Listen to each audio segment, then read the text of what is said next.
Now, the Catholic priesthood has received much criticism in recent years, so when a devout Catholic leaves the priesthood and converts to Islam, it raises much interest. Well, our next guest did just that. After being a Catholic priest in Britain, he left to become a teacher and studied in Egypt, where he converted to Islam and became a Muslim. He is now in Ireland to spread the word of the Quran, and he joins us in studio this morning. Good morning to you, Idris Tafi. Good morning to you. Assalamu alaikum. Peace be upon you. Okay. That's the Muslim greeting, a greeting of peace. Okay, tell us a bit. You were a Catholic priest for 9 years, was it? With my training, yes. Why did you decide to convert? Well, if we had kind of 2 hours or a whole series, I could perhaps tell people it happened through people, through events, when I left the priesthood. I didn't leave the priesthood because I wanted to change my religion. That's for sure. I had no plan of leaving the Catholic Church, none. But when I left the priesthood, it was a big decision to make, and it was upsetting, and it left me feeling very low. And I looked for a holiday, so I needed a good holiday. But I had no money, so I went to the internet and got the cheapest holiday I could find, and the cheapest holiday was a holiday to Egypt. Now, I knew nothing about Egypt. I'd never met a Muslim in my life. And all I knew about Muslims was what the television told me, that they chop your hands off, and that they blow themselves up, and that they hit ladies. So I went to this Muslim country not knowing what to expect, except sunshine. And I went there, and as God is my judge, that week changed my life, really, because I met Muslims for the first time and found that they weren't these sword-waving fanatics that we see on the TV, but they were good, honest people. And like Irish people, Muslim people, you know, they go out to work in the morning to put food on the table for their kids to eat. They pray. They're ordinary people with a religious dimension very much. And so, for example, I'll give you an example of one Muslim I met. I met a little boy, and I talk about him in every talk I give. And this little boy was selling bananas on the street. And he'd no shoe, just little plastic flip-flops, and a very old, tired gown, you know. And he greeted me the first morning. He said, Assalamu alaikum, peace be upon you, with a big smile on his face. And I learned each day from my hotel, walking past him, to say Zayak. Zayak in Arabic means, how are you, how are you doing? And he'd reply, Alhamdulillah, praise be to God. And that week, it touched my heart. I didn't learn much about Islam, but I learned for sure that Muslims weren't what I was being told back home. And then a long journey, of perhaps a year started, of meeting. I got a job teaching. You know, I needed work. I had no work. So I got a job in a school in London. So your holiday, you came back. I came back. You still felt strongly? Still, I still had no plan to change my religion. I was perfectly happy being Catholic.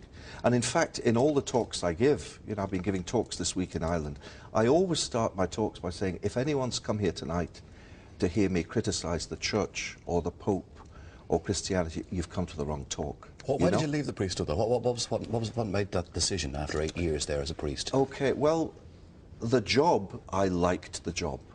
And it's a great privilege, you know, for people to let you into their lives, to be with their parents when they're dying, to baptise their children, to marry them, to hear their confessions. It's a very privileged life.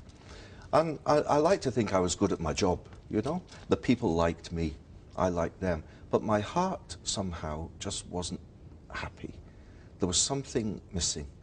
And even though I really enjoyed what I was doing, I felt lonely and unhappy. So it took a lot of, you know how priests are held up by Catholics on a pedestal almost.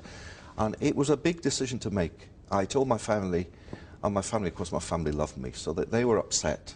But they said, well, we support you in whatever you do. So as I said, I had no plan to change my religion at all. But can I tell you about the job? I got a job teaching. And in the school where I was in London, there were lots of Muslim kids. Very naughty school I was in, very naughty. They had every wrong thing you could imagine they did, but I liked it. I liked the kids, and they liked me, and I was teaching them about religions. All my life I taught, as a De La Salle brother, I taught about the Catholic faith. Well, for the first time I was in a state school teaching about Islam, Judaism, all the religions. Well, I didn't know much about them, so every night I had to get the books out and read, you know. And the more I read, and the more I read, and the more I liked what I read about Islam. And the kids in school were having their effect on me. Ramadan came, you know, the holy month of Ramadan, of fasting. And they came to me and they said, sir, it's Ramadan and we've got nowhere to pray.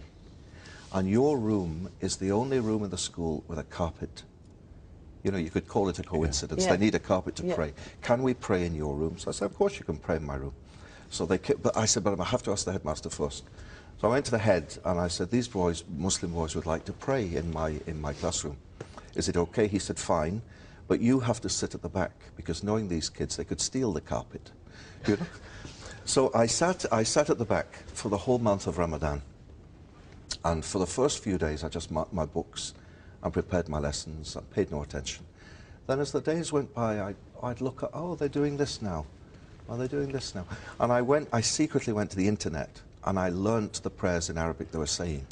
It was a slow process. A very slow process. And it is a lovely religion, and there is a lot of peace, and there is a lot of love espoused. Yeah. But how do you reconcile and equate that with the fact that there are hundreds of thousands of fundamentalists who go to the other extreme, and there is no give and take? It is do it our way, or we'll kill you. Okay, well, the way I'd answer that would be that this island of Ireland is no stranger to extremism and fanaticism done in the name of so-called religion.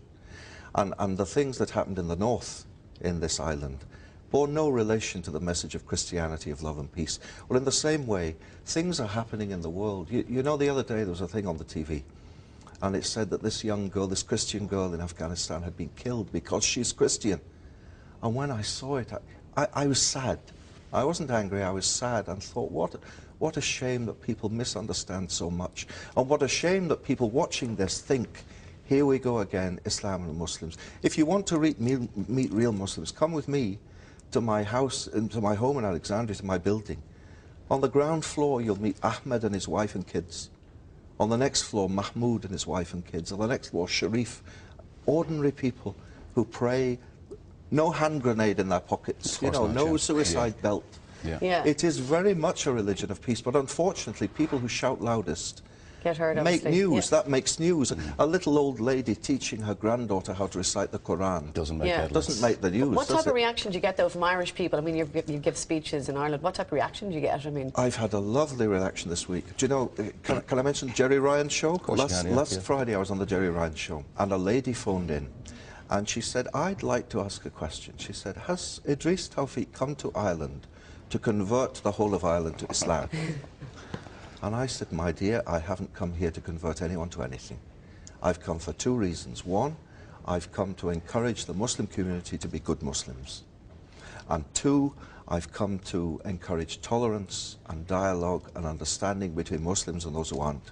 So after that radio show, the first thing I did after praying at Clonskeagh Mosque was we went and we met the Anglican Archbishop of Dublin to say, Assalamu alaikum to you, sir. Christians and Muslims are friends. We have so much in common. We want to work together as people of faith. While I've been here, I've met the mayors of the Lord Mayor of Dublin, the Lord Mayor of Cork. He gave me this little lapel pin, which I promised to wear for the show today in Cork City. The Mayor of Limerick, the Mayor of Galway yesterday. And telling them, through meeting them, telling them that Muslims in Ireland want to be part of this Irish society they live in. And hopefully it'll work, and hopefully everyone will hopefully assimilate change some and opinions. society can come together. Inshallah, as we say, God willing. Thank you very much, Idris. Pleasure meeting you this morning. Thank you very much indeed.